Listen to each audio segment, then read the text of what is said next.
আজকে চলে আসছি শ্বশুরবাড়ির রেস্টুরেন্টে, আর শ্বশুরবাড়ির রেস্টুরেন্টে চলে আসছি রাজকীয়ভাবে খেতে।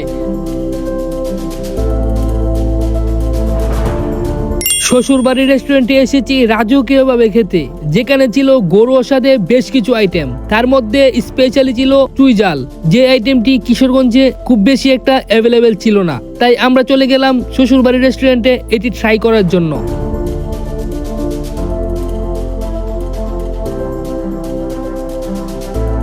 সব থেকে ইন্টারেস্টিং ব্যাপার হলো এই রেস্টুরেন্টের ভিতরের ইন্টেরিয়রটা ছিল বেশ ইউনিক। নামের মতোই আপ্যায়ন, একদম শ্বশুর বাড়ির মতোই আন্তরিক। ঢুকতেই চোখে পড়লো তাদের অসাধারণ ডেকোরেশন। পুরো জায়গা জুড়ে বাঁশের চাউনি, গ্রাম বাংলার ঐতিহ্য আর ন্যাচারাল একটা ভাইব, যেটা দেখলেই মন ভালো হয়ে যায়। তো যাই হোক, ভিডিওটি ভালো লাগলে বন্ধুদের সাথে শেয়ার করে দিবেন। ধন্যবাদ সবাইকে। আসসালামু আলাইকুম।